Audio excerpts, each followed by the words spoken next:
Two local businesses are bringing new jobs to Northwest Indiana, and a Valparaiso man is charged with murder. These stories and more next on Lakeshore Report.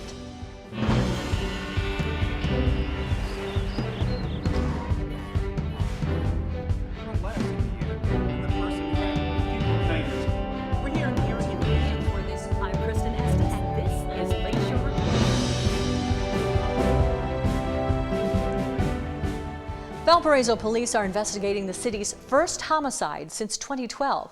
Around 5 a.m. Wednesday morning, a man called 911 and informed police someone had been shot inside an apartment.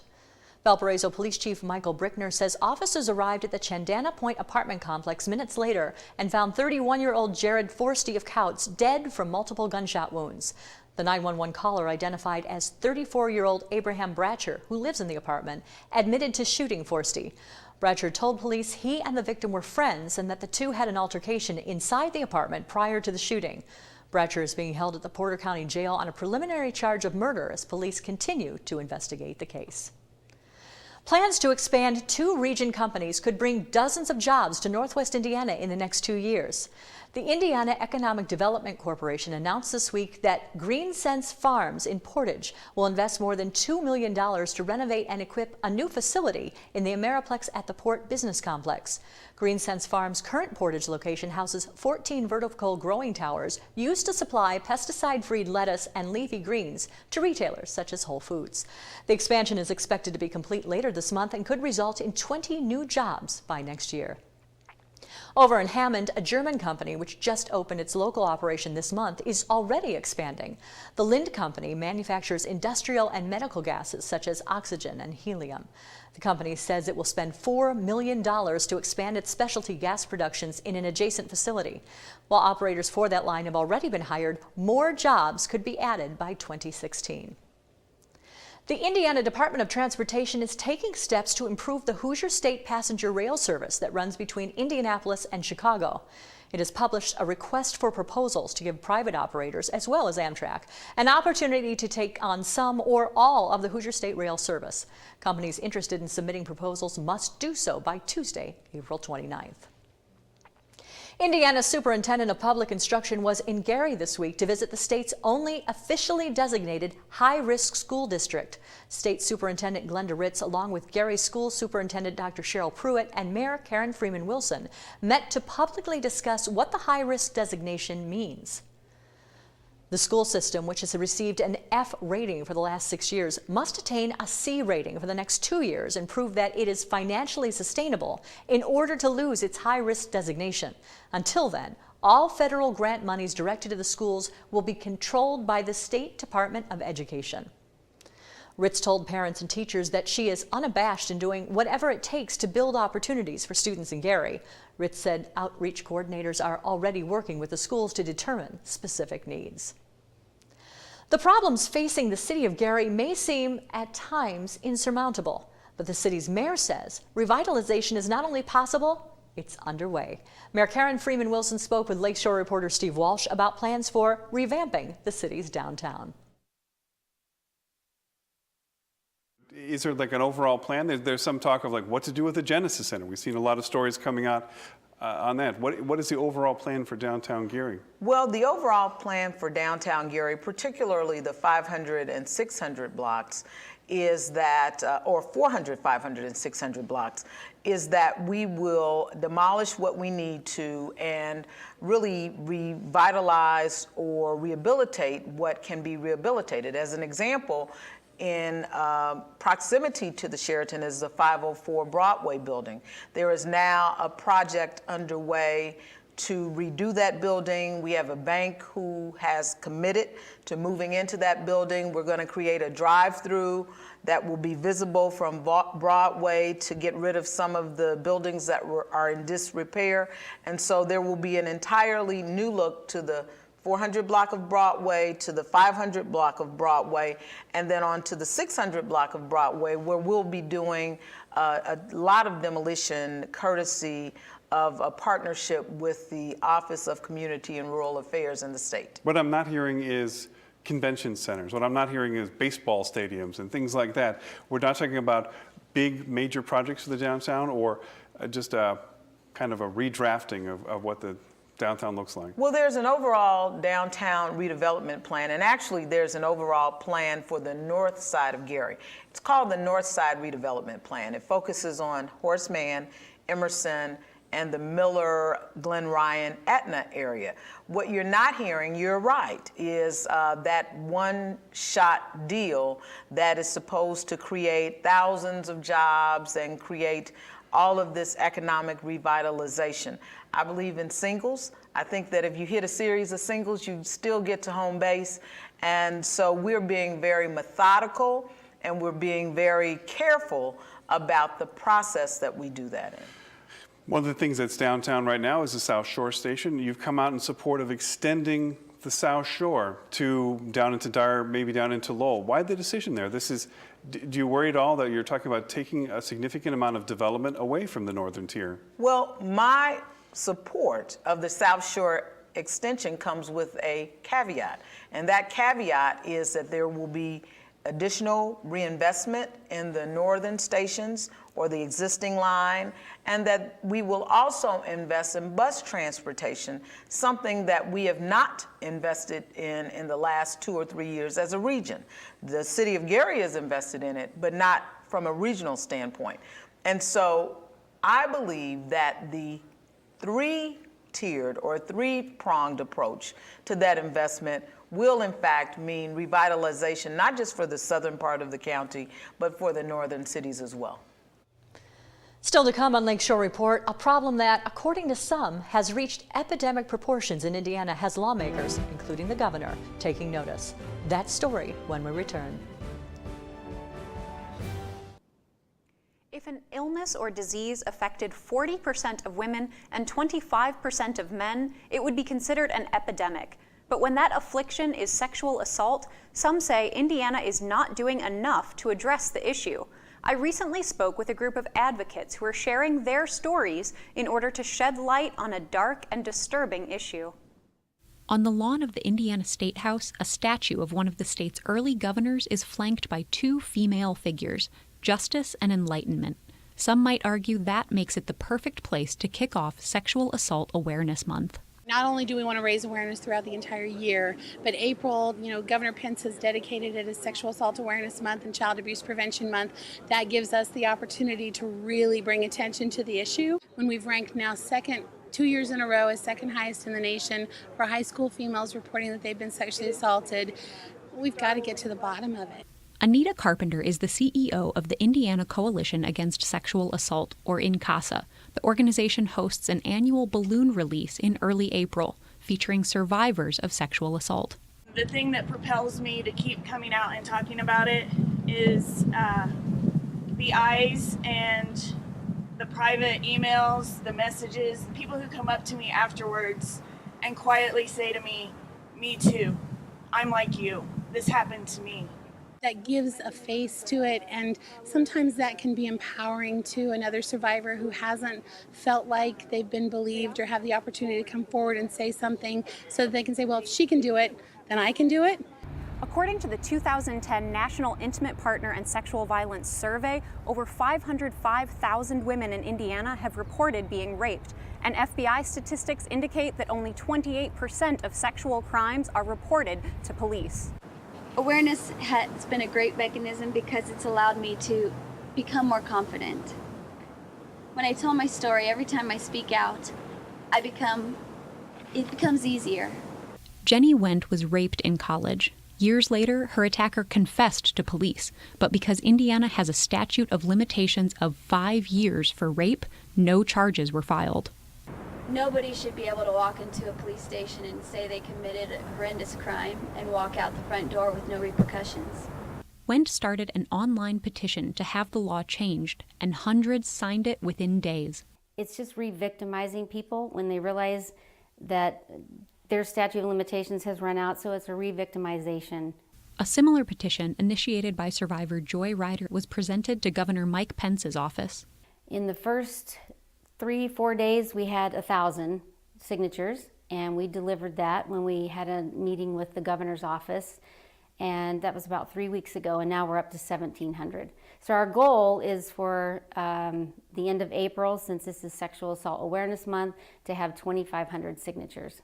While some states have pushed back the statute of limitations to 20 years, 20 states have eliminated it completely. Why would justice and healing have a number to it? That's what I don't understand. So I think it should be getting rid of altogether. Groups like In Casa are hoping lawmakers will act to change the statute of limitations in the November General Assembly session. Until then, they keep fighting for enlightenment and justice. This is not just a women's issue. This is a public health issue, a societal issue, and as we get more men involved in the solution and the process, then we bring about change. I'm here to tell survivors that you and I and we do not have to live in fear and shame. Let's use these voices that we have to bring about change. In support of victim survivors everywhere, maybe these balloons we release today be the healing that can be found. Because it's out there. Up next, a group of local students is learning what it takes to bring their food from country fields to store shelves. Stay tuned.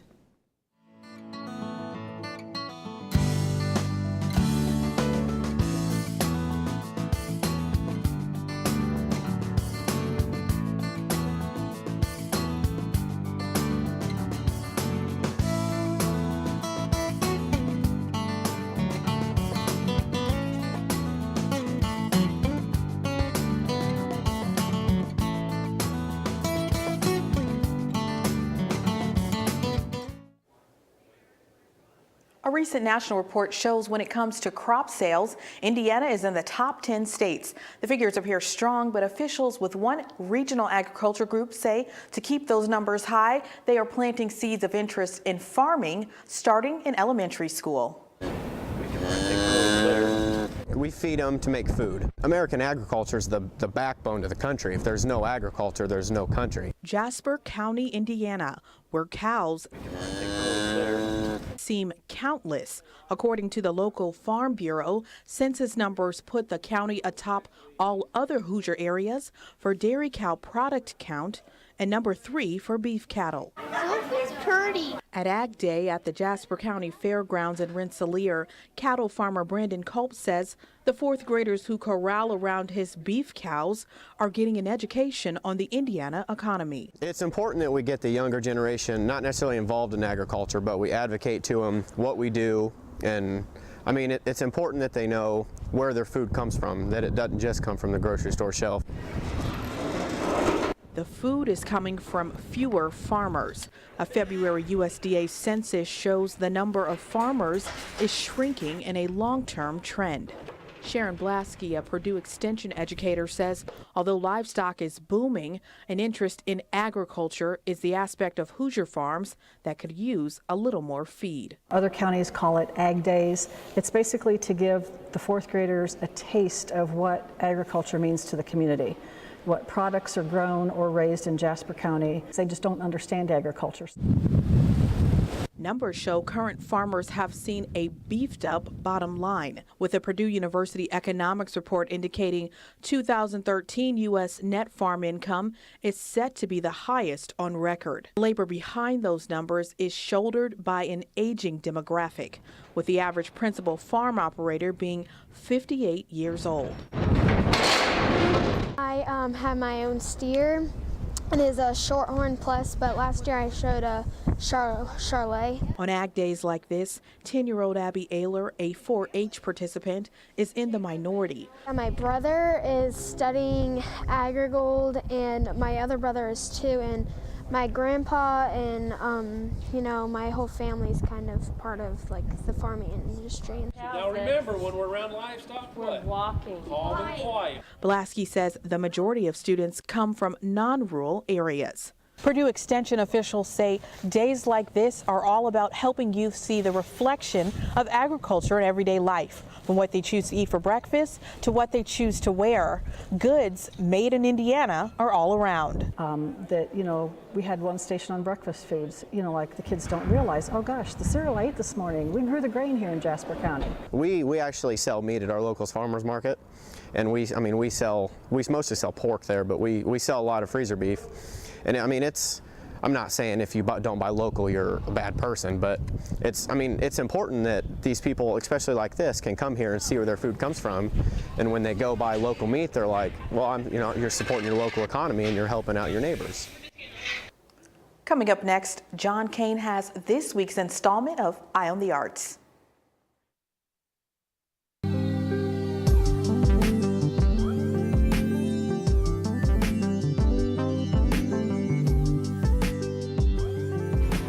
Hi, joining me for this edition of Eye on the Arts is Jeff Brown, a jazz professor at Valparaiso University, who, how many years ago now, Jeff, did you start this jazz festival? This is our 29th year. 29th year, and were you the founder of it? Yes. Wow, you were alive 29 years ago. I started when I was 41. I see. No, okay. You'd be really old. Yeah. It's our 29th year, which is something that we're very proud of. Yeah, so next year's a big anniversary. Oh, sure. Yeah. So how long does the festival last? It's from the 7th of April to the 12th of April, and we have 6 nights of a very varied schedule. Yeah, and intense. You're playing constantly. That's the good news. On Monday and Tuesday, we're going to be having more than 300 high school students on stage from Lake Porter and LaPorte, Jasper counties, and all around, and that's always very entertaining. They come of all different ability levels and all types of different repertoire, etc. On Wednesday evening, we've got something that that's brand new. So it's kind of fun to have something brand new in the 29th year. Windiana is going to be there. And they're a wind ensemble, a concert wind ensemble. And years ago, when I was studying briefly at Eastman, they were writing jazz literature for wind ensembles, Raymond Wright. And I thought it'd be something different. This is a brand new ensemble here, and we commissioned a work from indeed the gentleman who writes it at Eastman now. And it's going to be premiered that evening, and it's in a whole different setting, and it's a concert band playing actually like third string and jazz and some new age, etc. And then that's going to be followed by a special performance by local jazz pianist Billy Foster. It was so fantastic. He's incredible. and what he'll be doing is kind of taking it. Well, it's actually called a musical retrospective, and he'll be going through various stages of his life and different groups that he's had and things like that. Oh, that's great. And all types of different styles of music. On Thursday, John Fedchuk will be here. He's your big guest artist. Yeah, well, one of the two. And John is an excellent jazz trombonist from New York City. And then we only have a few seconds, so what's your final guest artist? The New York Voices. Oh, right. Great Grammy Award-winning group. And this is your first year to have Voices. Exactly. At the festival. Yes. Well, good luck with everything. It sounds great. Thank you, John. Thanks for being here to tell us about it, and thank you for watching. We'll be back again next week with another edition of Eye on the Arts. Why spend the night at home when you can roll the dice and shuffle the cards with a bunch of your friends? We got to check out the Northwest Indiana Board Gamers Association on this week's Jump in the Lake.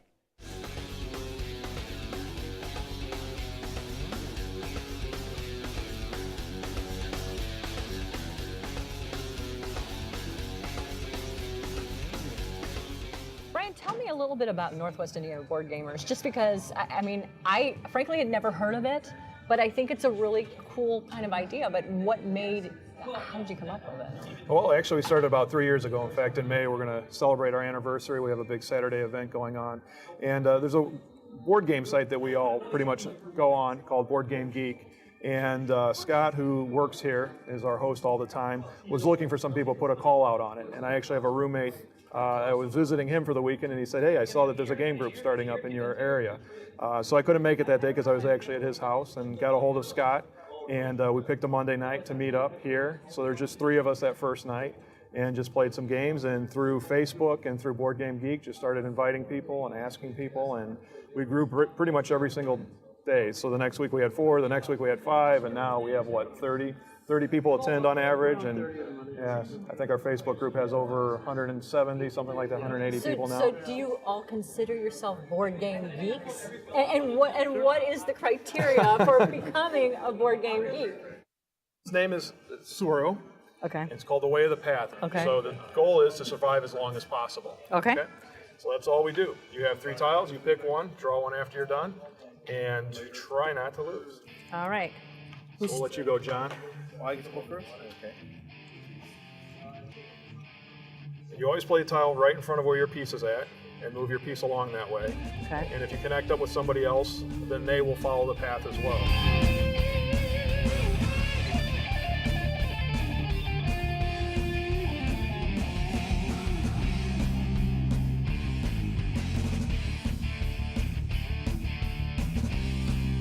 All right, so now what'll happen when you guys come, you're going to put a piece in there on your turn, and it's going to move him as well. So you don't want to try to crash into each other. Oh, that would be bad.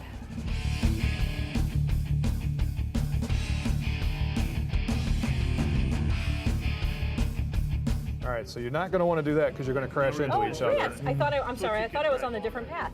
Oh.